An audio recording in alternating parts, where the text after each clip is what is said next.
Vamos a Santiago de Chile. 1541. 10 de septiembre. Santiago del Nuevo Extremo, como se llamaba aquel lugar. Era un montón de ruinas, cenizas, palos carbonizados, cadáveres insepultos. Bueno, habían atacado los indios y los castellanos habían vencido, pero a un precio exorbitante. Realmente se venía el hambre, porque no había quedado casi nada de aquella población. Estaban aislados también, porque los indios habían quemado el bergantín que don Pedro de Valdivia había mandado construir para que alguien fuera hasta el Perú a buscar refuerzos y bastimentos. Pero bueno, eran gente acostumbrada a la lucha y desde luego luchaba. Ya empezaron a sembrar al día siguiente y el gobernador fundió casi todo el oro que tenía, mandó a hacer 10 pares de estribos, unos platos, y mandó a un señor Alonso de Monroy y otros 5 niatos a caballo al Perú. ¿Y para qué llevaba los estribos de oro? Bueno, para hacerle creer a los peruanos que en Chile todo era oro, y atraer de este modo la codicia de los que allí estaban, que de otro modo no hubieran accedido a correrse hasta ese confín del mundo, que era Chile, que tenía muy mala fama, casi era como una alegoría de América, sueños de oro y realidades de hambre, y a tanto llegaba la mala fama del lugar, que hasta Valdivia ideó el ardid de cambiarle el nombre por el de Nueva Extremadura. Ya había estado allí Diego de Almagro y había vuelto con las manos vacías, no sin desparramar algunas crueldades. Había por otra parte entre el Perú y Chile un gigantesco desierto de arena y salitre, y estaban también los indios más bravos de todo el continente, que eran los mapuches, indios que fueron llamados araucanos por los castellanos, pero ellos mismos se llamaban mapuches. Perdón, maestro. Gente del país. Claro, que es gente. El cacique derrotado, el mapuche derrotado, era Michi Malongo. ¿Qué tal, Michi? Michi, era guardia marina. Sí. Y le había pasado el dato a Valdivia de que en un paraje llamado Marga Marga había oro. Digo, le pasó ese dato para su desgracia, porque los castellanos se constituyeron allí y empezaron a hacer trabajar a los indios en las arenas auríferas de los ríos, lavando arenas, y había una gran mortandad, pero también un gran rendimiento. Había gente que se había llevado 300.000 pesos oro, que era más de 10 millones de dólares norteamericanos. Bueno, salieron los 5 a caballo y Monroy. Alonso Monroy y 5 tipos a caballo al Perú, 3.000 kilómetros. No había camino, nada. Adelante, 3.000 kilómetros. Al Perú. 6 tipos a caballo al Perú. 3.000 kilómetros. ¿A dónde iban? Al Perú. Desierto, nada, era un desastre. Bueno, al cabo de algún tiempito de cabalgar llegan a Copiapó, que queda unos 700 kilómetros al norte de Santiago, y encuentran unos indios ahí. Y los indios lo entran a agasajar, ¿no?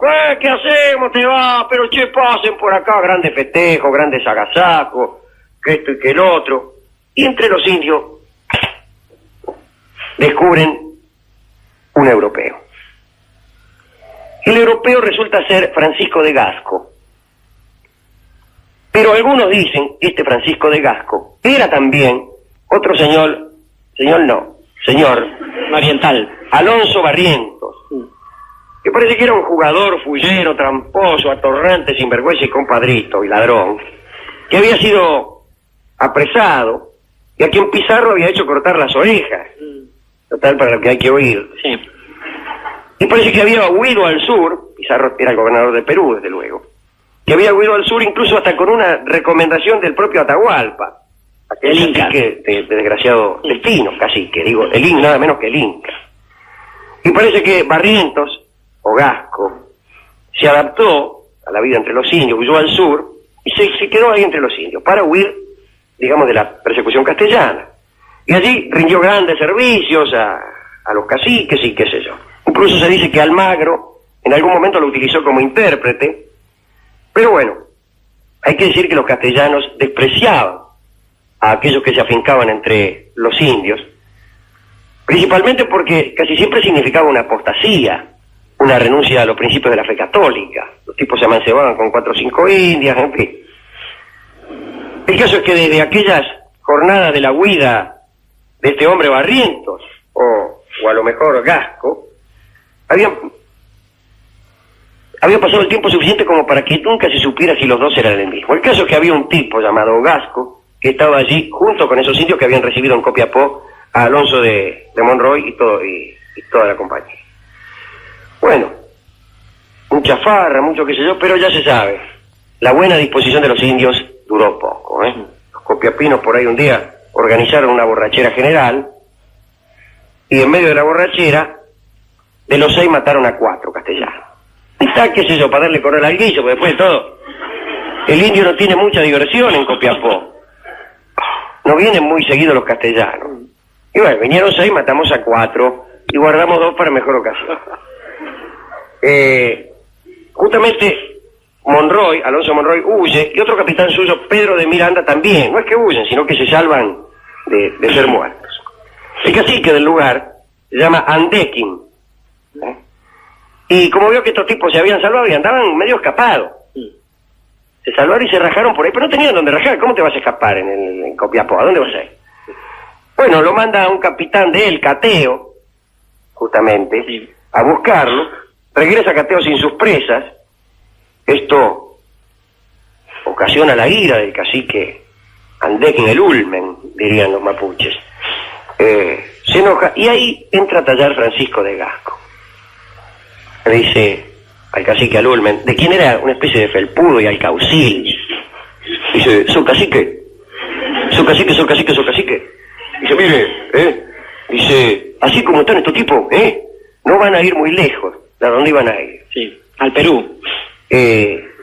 Vamos a seguirlos sin prisa y seguramente los encontraremos.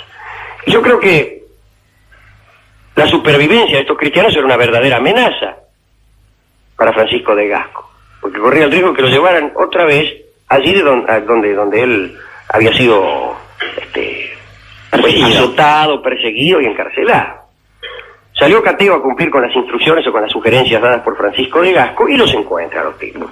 Medio muertos de hambre los traen, y ahí Gasco, el alcahuete del cacique, les hace besar los pies del Ulmen, de Andequín. Dice, bésele los pies, señor cacique, los hace prosternarse, los hace rendir toda clase de pleitesía. Lo hacen, Monroy y Miranda después de todo tenía que salvar la vida. Andequín los llama bellacos, vagabundos, los insulta, torrantes, sinvergüenza, compadrito, los escupe, Sí, cosas así, ¿no? Y los meten en cana, los meten en una especie de prisión. Pero al día siguiente fue el cacique Andequín a preguntarle de quién era el jefe en Santiago. Y pues Monroy le dice una verdad y una mentira. Le dice que efectivamente, como es cierto, el jefe era Pedro de Valdivia, pero le dice que él es el hermano. Yo soy el hermano, Pedro de Valdivia.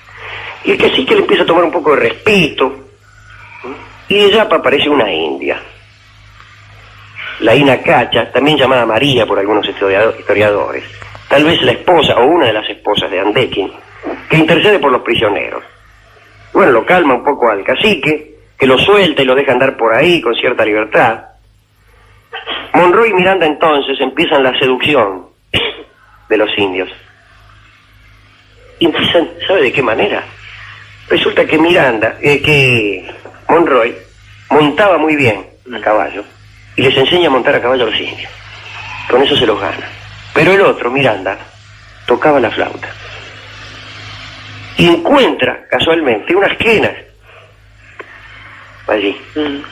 Entonces se las ingenia para hacer sonar la quena y resulta que toca con maestría. El tipo era flautista. Y los indios locos con el punto. Tóquese otra. Quiere decir que con equitación y con música proceden a la seducción de los indios, se ganan la voluntad del cacique, que les toma cariño, también la envidia de otros alcahuetes que hay por ahí, y entonces dice, bueno, che, vamos a rajar. Empiezan a planear el raje, y un día se organiza otra borrachera colectiva.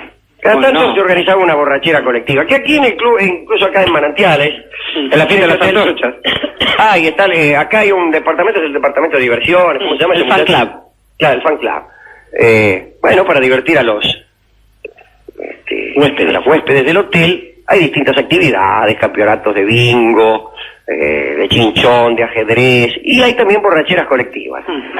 Entonces, viernes 23, gran borrachera colectiva, anotarse en tal lado y se anotan todos los curdeles y dicen, acá mismo la hacen. Sí, acá en este salón se hace. Y generalmente los sábados que no estamos nosotros, con nuestras propias borracheras. Bueno, allá también las organizamos. Se agarran un esborne a los indios, que para qué te voy a contar. Y estos que ya tenían pensado rajarse, se mantienen sobrios. Algunas copitas no las toman, pasan, no tengo voluntad.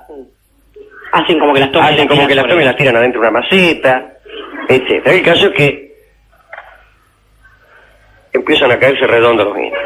Se van de la fiesta, termina la fiesta, y van caminando por ahí Monroy, Miranda, Andequín y 4 indios.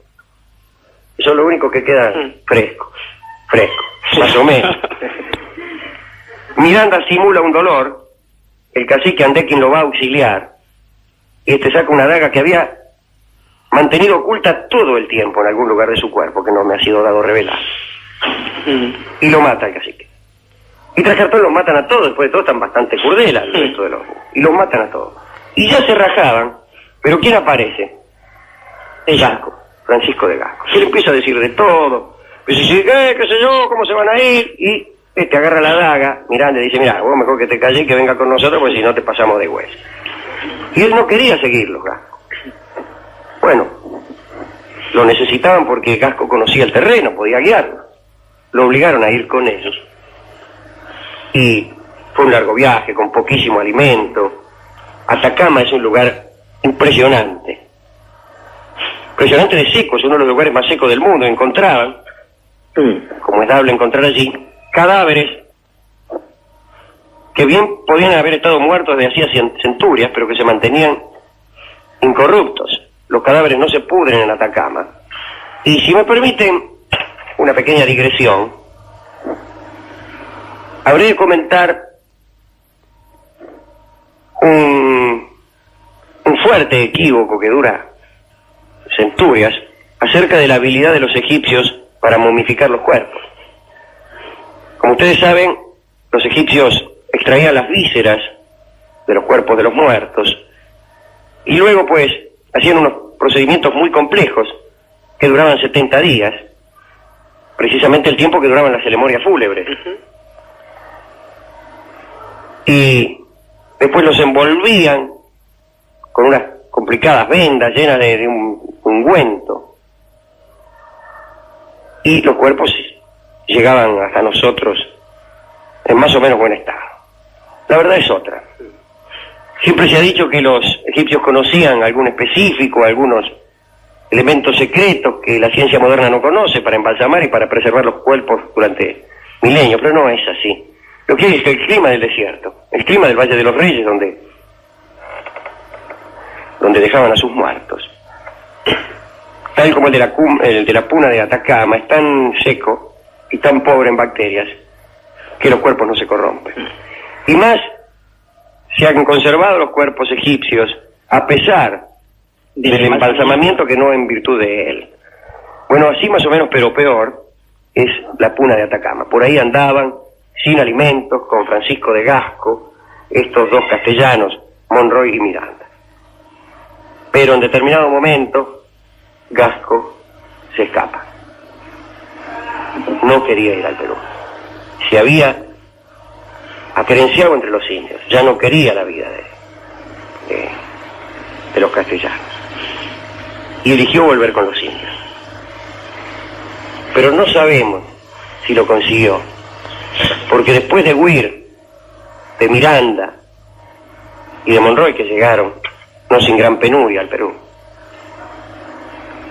nadie supo nunca más nada de Francisco de Gasco. No se supo si era en verdad quien decía ser. No se supo si alcanzó a llegar con los indios y se disimuló, o si se lo tragó la puna. Nunca se supo de Francisco de Gasco. Pero es uno de los escasísimos casos de de castellanos acerenciados entre los indios. El más ilustre de los cuales es, después de todo, nuestro amigo Inúmen de este programa, Martín Fierro, junto con Tadeo su amigo, Isidoro Cruz. el Sargento. sargento Tadeo Isidoro Cruz. Pues, para los que tuvieron el coraje de salir de lo que no les gustaba para ir a buscar su destino, vamos a escuchar este tango de un hombre que también tiene vergüenza de confesar lo que le sucede, así como tal vez Francisco de Gasco se hubiera sentido humillado ante los suyos. Nace el hombre en este mundo remanchado por el destino, dice ese tango, y es cierto. Me da pena confesarlo. Me da pena confesarlo para nuestros amigos los araucanos. Bueno, hablaremos hoy de el arcángel Samael. Atención, otro asunto bíblico. Asunto que trataremos hoy a través de versiones apócrifas, vedadas, tardías, pertenecientes a los textos midrásicos de la Edad Media judía, en fin, de todos esos inconvenientes lugares hemos extraído estos datos acerca de la rebelión de Samael.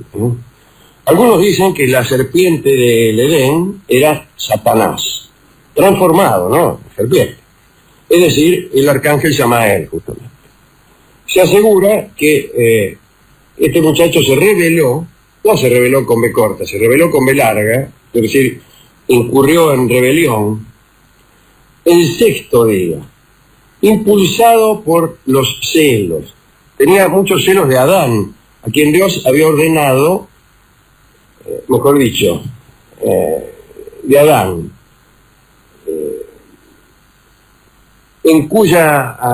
a cuya adoración estaban obligados todos los integrantes de la hueste celestial.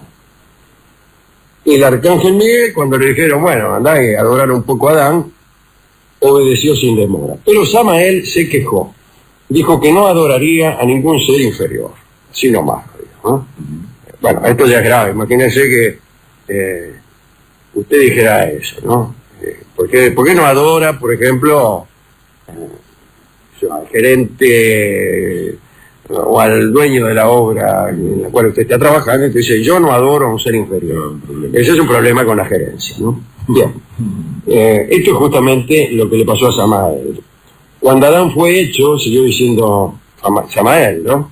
Yo estaba ya perfeccionado, así que mejor sería que él me adorara a mí, dijo Samael, ¿no? Bueno, los ángeles, amigos de Samael, que se reunían siempre a tomar café con él, estuvieron de acuerdo. Pero otros no, siguieron a Miguel, no, dice, vamos a adorarlo. No, ¿qué lo vamos a adorar? Esas cosas. Hubo una disputa, ¿no? Por la adoración a Adán, en la que unos estaban de acuerdo y otros no. Los que no estaban de acuerdo sostenían que ellos, en tanto que ángeles, debían ser los depositarios de la adoración humana y no al revés. Dígale a Adán que venga a adorarme a mí, allá. El arcángel Miguel, que era muy cauto, advirtió a los rebeldes que se guardaran de la ira de Dios. Y Samael contestó lo siguiente: si él se muestra irritado, refiriéndose a Dios, yo alzaré mi trono por encima de las estrellas y me asemejaré al Altísimo. Y se armó, imagínense, ¿no? Miguel arrojó a Samael del cielo a la tierra de una patada. En la tierra, sin embargo, Samael continuó urdiendo intrigas contra la voluntad divina. Otros dicen que cuando todos los ángeles se postraron a los pies de Adán, digo en señal de obediencia y adoración, Samael increpó a Dios indignado y de mala manera, ¿vio? Porque lo peor era que tenía muy malas maneras.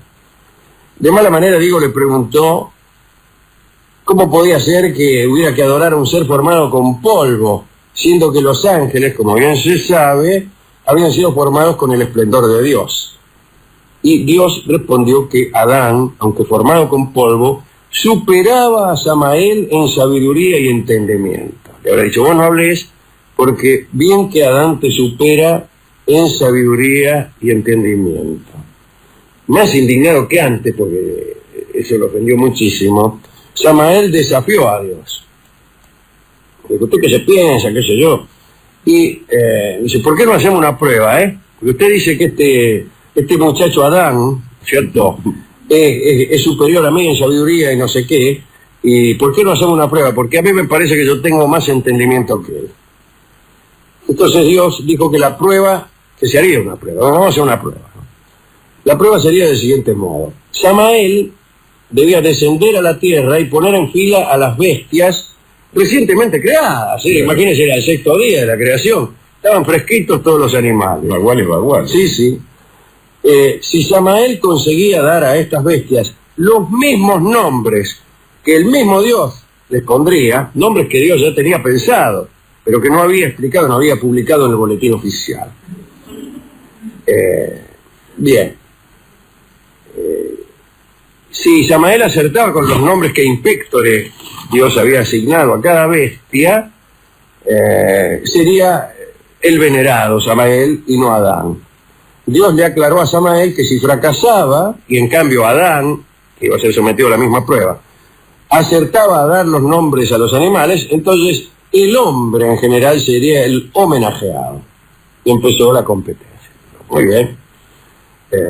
Parece que Dios hizo un poco de fuerza por Adán, vamos a confesar.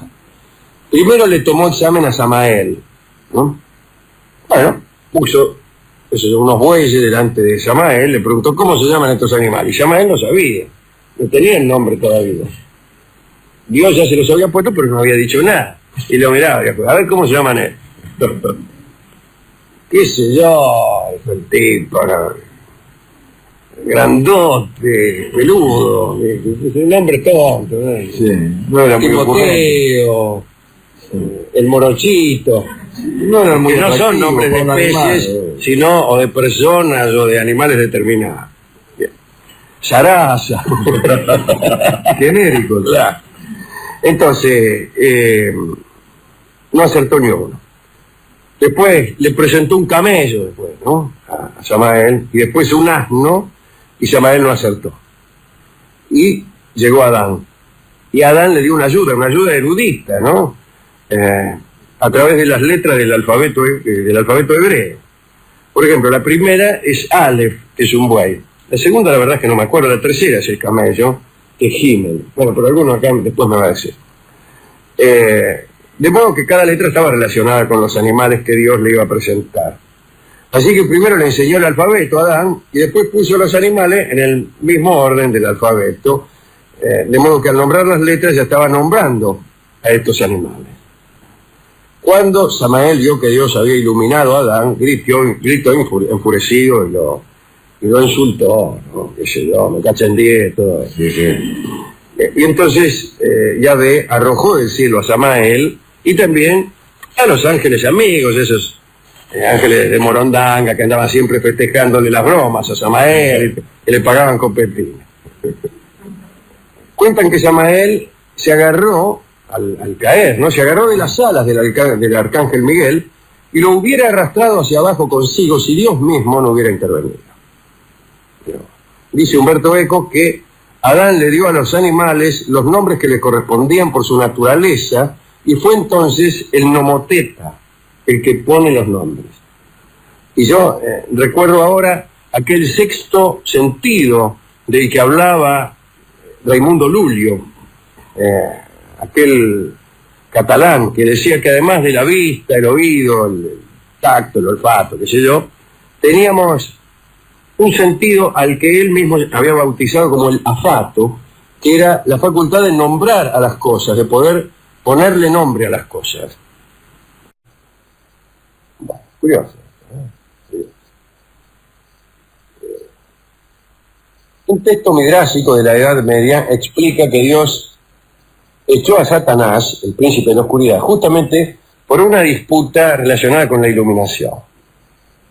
Como se sabe, Dios lanzó el famoso hágase la luz, haya luz, y Satanás preguntó, ¿por qué no crear el mundo con oscuridad? Y se mostró poco dispuesto a reconocerse inferior a Dios. Bueno, desde luego fue rechazado violentamente. Satanás y sus ángeles fueron confinados en una mazmorra oscura, como el penado 14, ¿no? Donde todavía languidecen con los rostros demacrados y los labios sellados. El día del juicio final, el príncipe de la oscuridad se declarará igual a Dios y pretenderá haber tomado parte en la creación, diciendo en tono jactancioso que aunque Dios hizo el cielo y la luz, Él hizo la oscuridad y el abismo. Todos los pueblos mediterráneos y del cercano Oriente creían que la oscuridad había existido antes de la creación, no como mera ausencia de luz, sino como una entidad positiva y real. Los griegos hablaban, de la madre noche. Último comentario. Algunas tradiciones hebreas dicen que Satanás, competidor de la divinidad, había planeado crear otro mundo. Y esto lo identifica un poco con aquel demiurgo, aquel cosmócrator de los gnósticos, que era el último eslabón de una cadena de dioses, el primero de los cuales está ya muy lejos en el fondo de vaya a saber qué pleroma. Y como hemos explicado de una vez, este dios,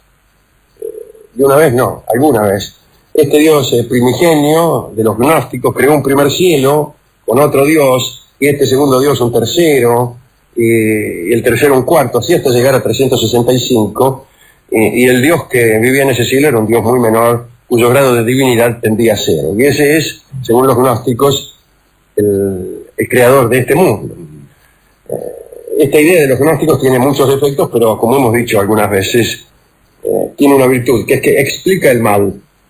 Explica el mal y explica esas cosas que tanto han perturbado a Voltaire y a tantos de nosotros. Voltaire se había enemistado con Dios porque un terremoto derribó la catedral de Lisboa y mató a mucha gente. O sea, ¿cómo Dios permite esto? Todos nos hemos preguntado alguna vez tal cosa. Y la respuesta de los gnósticos es que el universo tenía esas imperfecciones porque había sido creado por un Dios no demasiado versado en creación, un Dios chambón. Pero decían también que Cristo era nada menos que un enviado del primero de los dioses, en cierto modo inocente de este mundo, el más grande de todos, que apiadado de los hombres, porque vivían en un mundo tan imperfecto, les había mandado nada menos que al Cristo. ¿A quién dedicar esta charla? Me pregunto yo. Y Rolón no sé qué hubiera contestado. No sé. El otro día también hablamos del paraíso. Contamos que 12 días duró Adán en el paraíso. Uno, cuando se lo cuentan, cree que aguantaron un tiempo, unos años. No, 12 días. 12 días estábamos todos afuera. Bueno, a mí me gustaría dedicarlo a todos los sufridos personajes de ese mundo fresquito, ¿no? Ese mundo joven. Bueno, y a todos los sufridos personajes de este mundo. Este mundo ya viejo, no tan viejo que esos días de la juventud del mundo nos parecen dudosos. Pero si bien se mira, los días de nuestra propia juventud, llegar a cierta edad, nos parecen dudosos, ¿no? Incluso si somos jóvenes, los días de nuestra niñez nos parecen dudosos. Viene nuestra tía y nos cuenta qué es lo que hacíamos cuando éramos chicos, y nos parece que es mentira. Yo era ese, dice, ¿no? Inventan. Adán. Bueno. Samael era evidentemente joven, ¿no? ¿Quién? Samael era evidentemente joven, porque la actitud es de un joven. Es un joven, es verdad, tiene razón, esa es una buena consideración. No se sabe la edad que tenía, sí. Pero Adán fue creado, sí se sabe la edad que tenía Adán. Adán fue creado a los 33 años. Ajá. No tiene nada que ver, sí, creo que sí. Me parece que digo bien, pero no estoy seguro. Bien, esta charla ha sido preparada para poder escuchar un tango que hace alusión a Samael y particularmente a esos ángeles amigos, ángeles de poca monta que iban a los boliches con él. El tango que escucharemos se llama Café de los Angelitos, lo oiremos en la interpretación de Libertad Lamarque. Adelante.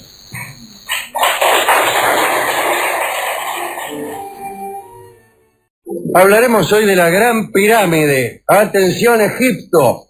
Atención nuestros corresponsales en Egipto. Atención FM Egipto. Y todos los que estén dispuestos a visitar el Egipto en los próximos días. Algún viernes tendremos que ir a hacer el programa desde Egipto. Sí. Justamente desde una de las laderas de la pirámide, ya que sería un poco enojoso que la gente estuviera sentada alrededor de toda la pirámide, ya que 3 de los lados estarían ocupados por gente que no podría vernos. No hay que retirar entrada. No. A lo largo de los terraplenes del Nilo Simonazzi, se elevan alrededor de 40 pirámides. Pero desde luego ninguna se compara a la gran pirámide, a la pirámide de Keops, también llamado Khufu. Mide 137 metros de altura y abarca una superficie de 230 metros de lado. Los bloques de piedra utilizados, alrededor de 2.300.000, son muchos. No, tienen un peso que varía, cada uno de ellos, ¿no? Tiene un peso que varía entre 2 y 15 toneladas. Es decir, las piedras más livianitas de la Gran Pirámide tienen 2 toneladas y las más pesadas 15 toneladas. Es decir, son pesadas. Son pesadonas. Son muchas, es la primera cosa que debemos anotar en nuestro cuaderno de apuntes. Son pesadas, es la segunda. Los topógrafos de Napoleón, estuvo ciertamente así, calcularon que había piedras como para hacer un muro alrededor de toda Francia, un muro que podría alcanzar unos 2,73 metros de altura y 0,91 metros de ancho. Para todo eso, para hacer ese muro, alcanzaban las piedras de la pirámide, lo que no quiere decir que lo pensaran hacer. Eran cálculos ociosos de gente que estaba en Egipto añorando su Francia natal.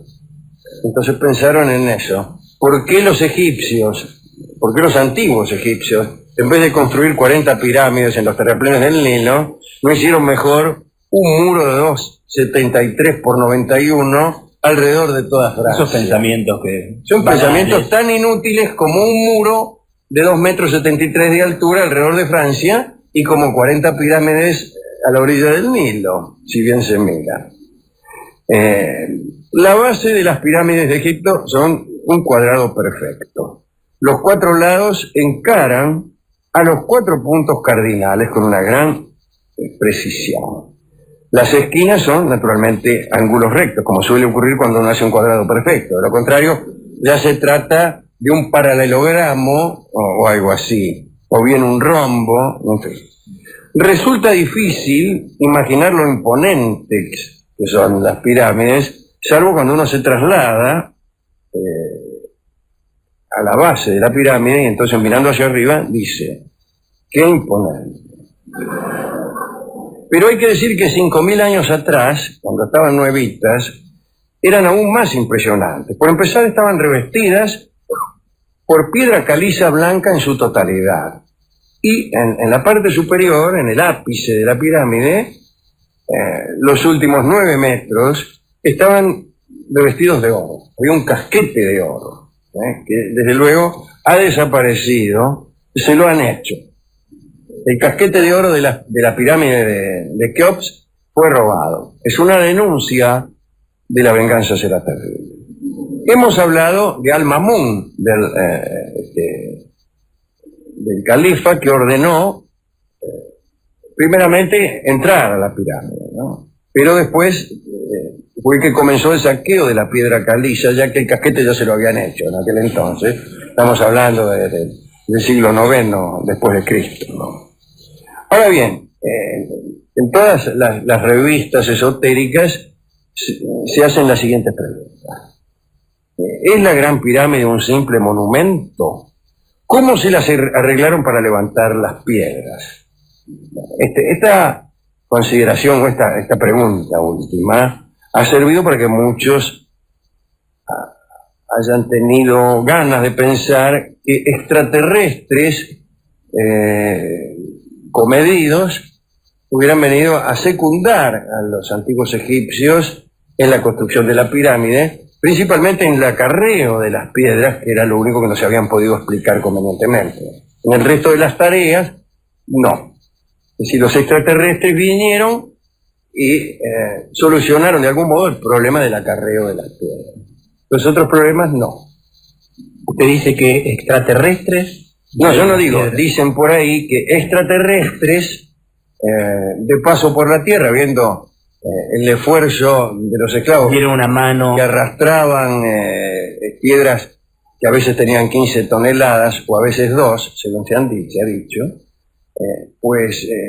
dieron una mano tecnológica, vaya a saber con qué clase de grúas están. Me cuesta creerlo. Sí, me cuesta a mí mucho. me cuesta creerlo también. Y si no, ¿cuál es otra teoría del movimiento? La de otra las teoría es que piedras? lo empujaron. La teoría es lo primero que a uno se le ocurre. Tomaron las piedras y tenían 1 millón de esclavos y las fueron empujando. La otra cosa es cómo pudieron tallarlas. Bueno, porque como tallaban las otras piedras, a golpe de cincel. También hay otras maneras de tallar.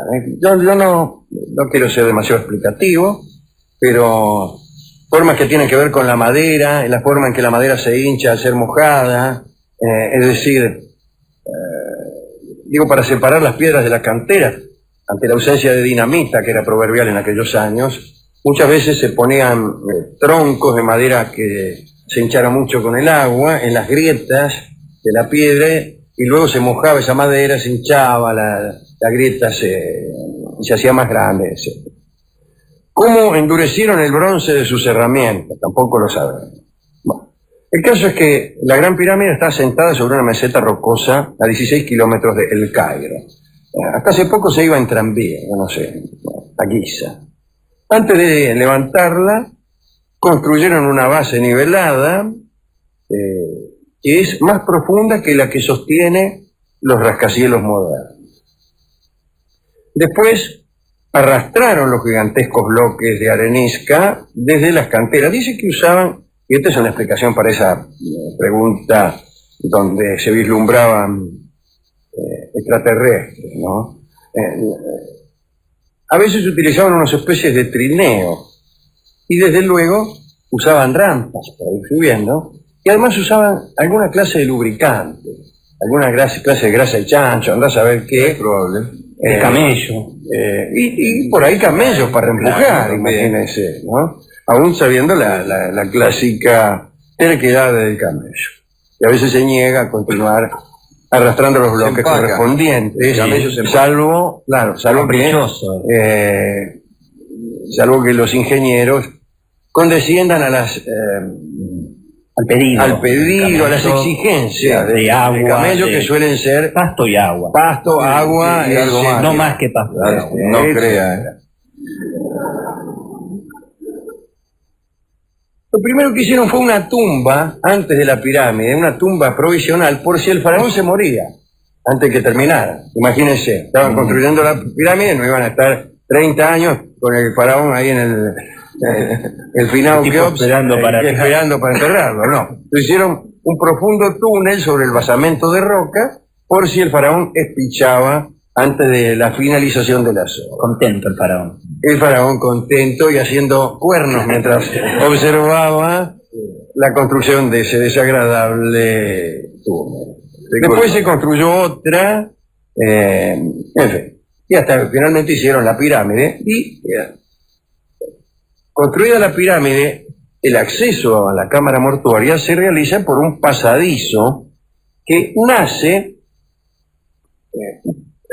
sobre una de las caras, un poco más abajo de la mitad. Una puerta cualunque, Una puerta, pero digo que si fuera la puerta de este pequeño recinto, la encontraríamos insignificante. Bien. Ese pasadizo se bloqueó con enormes bloques de granito. Sin embargo, algunos dicen que jamás se depositó cadáver alguno en la Gran Pirámide, es decir, que bloquearon el pasadizo sin poner a Keops dentro. A decir verdad, los egiptólogos se dividen, al menos en este punto, en dos grupos. Los que creen que la pirámide tiene un significado profundo y misterioso, y los que creen que se trata de una tumba. Pero si la Gran Pirámide es una mera tumba, preguntan los que creen que tiene un significado profundo y misterioso, ¿por qué la matemática precisión de cada muro? Bueno, qué sé yo, porque sí, ¿por qué el billar? ¿Por qué se juega al billar? Bueno, porque hay un cierto halago intelectual por los movimientos precisos. Sería mejor preguntar por qué, si es una tumba, no hay un muerto adentro. Eso sería interesante, pero podría ser que hubiese existido un muerto que después, así como se afanaron el casquete, se hubieran afanado al muerto. Pero ya vamos a ver. Los cadáveres de los reyes egipcios eran enterrados con cosas de valor, como hemos dicho muchas veces aquí, incluso algunas de ellas porque se creía que el rey las iba a necesitar en la vida de ultratumba. Pero no tanto, no eran tan elementales los egipcios al respecto. Al ser violada esta tumba por primera vez, como hemos dicho ya en el 800 y pico por los árabes, por Al-Mamun, el hijo de Harún al-Rashid, no encontraron ningún finado en ella, ningún cuerpo. El califa había oído leyendas según las cuales en la Gran Pirámide estaban escondidos mapas, cartas, un cristal que no se rompía, metales en estado puro, etc. Y fue esa la razón por la cual Al-Mamun hizo el esfuerzo de despejar aquel pasadizo por el cual se entraba. Pero después de perforar y al llegar a la cámara del rey, no encontró nada, ni mapas, ni cristales, ni metales, ni rey. Al califa le pareció imposible que alguien lo hubiera precedido. Si un saqueo previo se le antojó verdaderamente imposible. Investigó, pero no halló rastros de saqueo y se fue. Eso sí, como hemos dicho, se afanó la piedra caliza que recubría la pirámide. En 1683, John Greaves, así se llamaba, exploró la cámara del rey y quedó maravillado ante la precisión de sus medidas. Isaac Newton sintió curiosidad por aquella precisión. En la década de 1830, un aventurero, el coronel Richard Howard Weiss, dirigió un equipo de investigación y halló dos conductos de 23 centímetros de diámetro, muy pequeños, un caño, ¿no?, que comunicaban el frente norte y el frente sur con la cámara, eran como respiraderos. ¿No? Cuando fueron despejados, imagínense, estaban llenos de ramas, papeles, chapitas de cerveza. Chapitas de cerveza. No sé, digo porquería. Cuando fueron despejados los conductos, la temperatura en la cámara permaneció inamovible en 2 grados bajo cero. Fíjense, temperatura ideal para la preservación de, por ejemplo, de modelos de pesas y medidas. En 1860, John Taylor realizó otros descubrimientos, incluso sin moverse de su gabinete. Escribió un libro, La Gran Pirámide, no sé qué, y realizó las siguientes conclusiones. El señor Taylor, John Taylor. Primero, que los egipcios sabían que la Tierra era una esfera y mediante la observación de los cuerpos celestes calcularon la circunferencia del planeta. También concluyó que los egipcios deseaban dejar para la posteridad el más imperecedero registro que pudieran conseguir. Descubrió también que la relación entre la altura y su perímetro era igual a la que existe entre el radio y la circunferencia, es decir, era el número pi, 3/14 o 22 séptimos. Dijo entonces que los egipcios conocían pi. Esto es casi indiscutible que lo conocían, al menos bajo la forma del quebrado 22 sobre 7. ¿No?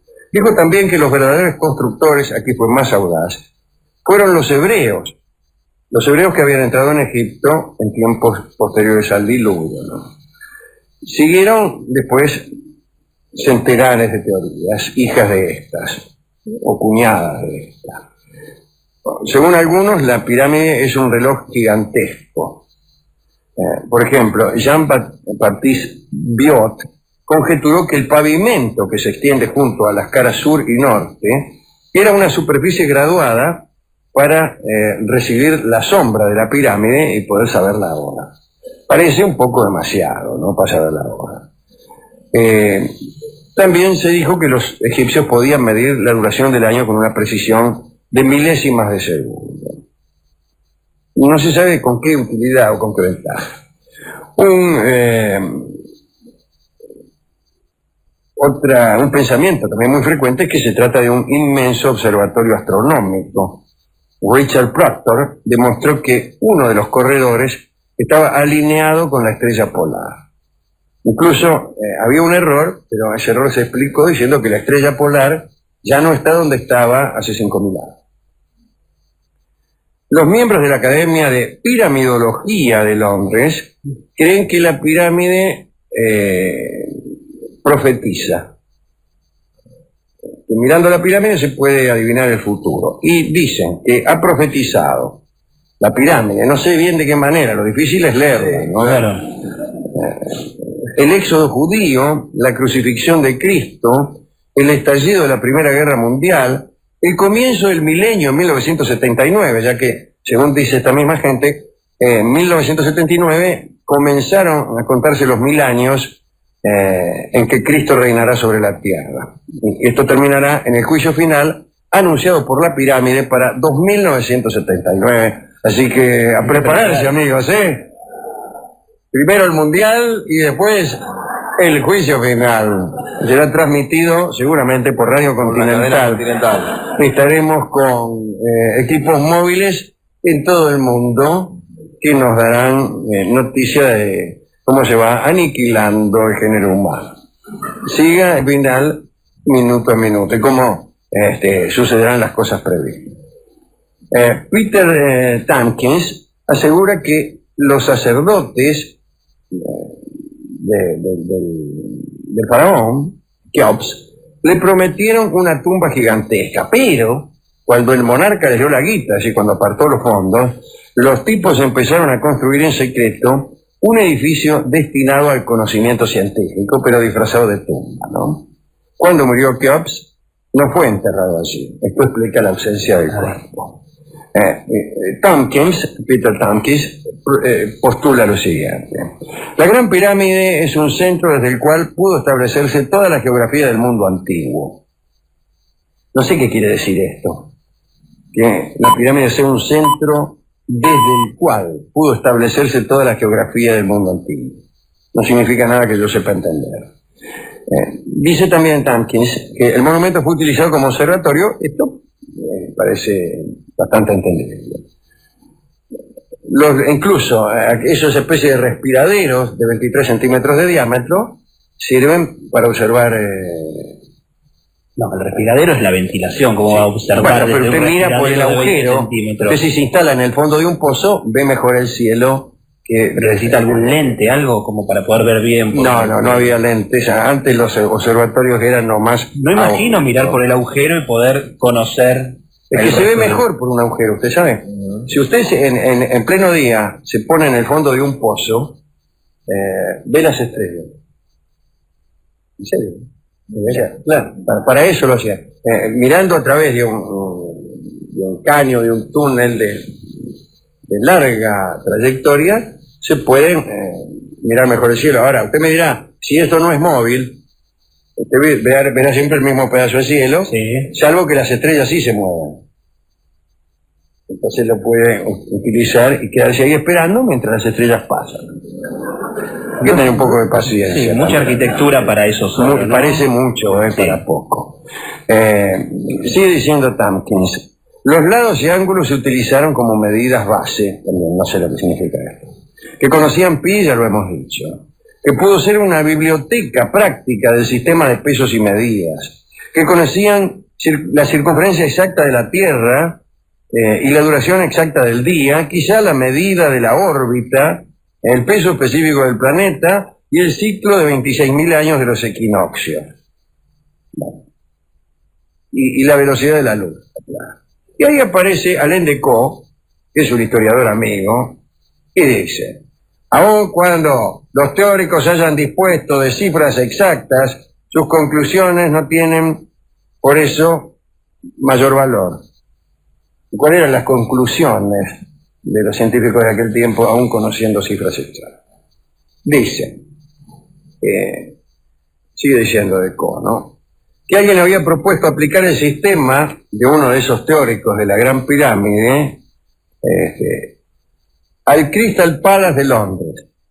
En vez de utilizar las medidas de la pirámide para obtener conclusiones sorprendentes, utilizar las medidas del Crystal Palace de Londres. Y decía con ironía que con un poco de paciencia podría descubrir el equivalente de la distancia Londres-Tombuctú o la indicación del peso medio de un pez rojo adulto. Lo cierto es que multiplicando alguna cosa por alguna otra cosa, siempre se encuentra alguna cosa. Sin duda. Sin duda. Si se trataba de tumbas, o sea, si la pirámide era una tumba, debemos decir que en las cámaras insistimos, no se han encontrado restos no solo del rey, sino de nadie. Nunca hubo un finado ahí, ni siquiera un muerto. No es una tumba, entonces. Entonces, es una tumba, pero se olvidaron de llenarla. Si tenemos en cuenta que el descubrimiento de la tumba de Tutankamón revolucionó al mundo por las riquezas que había en el sepulcro, y eso que era un rey de segundo orden, ¿qué pasaría, dice el autor de algún informe, qué pasaría si se confirmara la sospecha de que el sepulcro de Keops se encontraba no ahí donde lo encontró, sino por ahí 50 metros debajo de la pirámide? Bueno, no está porque ya han ido, se buscó y no está, ni ahí. Bueno. Algunos de los restos de Keops se han encontrado cerca de las pirámides. Por ejemplo, encontraron las vasijas que contenían sus entrañas. Los egipcios se acostumbraban a preparar muchísimo los cuerpos, como usted sabe, y las pirámides las pirámides las dejaban ahí, pero las entrañas del finado las metían en un vaso por ahí, y encontraron las entrañas de Keops. No en la pirámide. No en la pirámide, sino por ahí por el barrio, en una construcción cercana. Y entonces empezaron a decir que eran tumbas. Es decir, se ha dicho mucho. Sin embargo, yo quiero recordar, y si algún oyente astuto me puede confirmar quién era este presidente o vicepresidente de los Estados Unidos que visitó allá alrededor de, yo creo que a finales del siglo XIX, visitó la Gran Pirámide con una comitiva, desde luego. Estaba de viaje este hombre, eso no me puedo acordar. Lo primero que se me ocurre es Teddy Roosevelt, pero no creo. Llegó a la pirámide de Keops, se tomó algunas fotos, mira, me acuerdo de las fotos, y después hizo una declaración. No solo dijo, sino que hizo escribir lo siguiente. Hizo un voto de censura para el faraón Keops, diciendo que para construir esos edificios había que ser muy tirano, y que mucha gente había sufrido para que el faraón tuviese ese monumento a su gloria, ¿no? Qué curioso que esto haya sido dicho nada menos que por un alto funcionario de los Estados Unidos, país cuya riqueza, cuyas construcciones también presuponen alguna clase de sojuzgamiento, alguna clase de infelicidad que viene a solventar justamente esa riqueza y ese boato. Así que a mí me gustaría dedicar esta pequeña charla sobre la Gran Pirámide y todas las tonterías que se han dicho al respecto, ciertamente a aquellos que han sufrido por esta construcción y más que nada por el grado de superstición que en algún modo pudiera advertirse en ella. Es decir, una cosa es sufrir por algo, suponete, por una causa nacional, ¿no? Pero por una superstición, morir arrastrando las piedras de una tumba destinada a sostener un régimen de supervivencia que es falso. Es decir, construir una pirámide para que el faraón encontrara la vida eterna. Pero y creer en la realidad de eso, no que es falso. Claro, pero lo peor es que el faraón probablemente no haya encontrado la vida eterna por muchas pirámides que le hayan construido. Es decir, morir por una superstición es terrible. Pero yo creo que no solamente esas son supersticiones. Hay muchas otras supersticiones por las cuales también muere gente. Y yo me gustaría homenajear a esos tipos, incluso las que han muerto por las supersticiones de aquel presidente o vicepresidente de los Estados Unidos, cuyo nombre no alcanzo a recordar.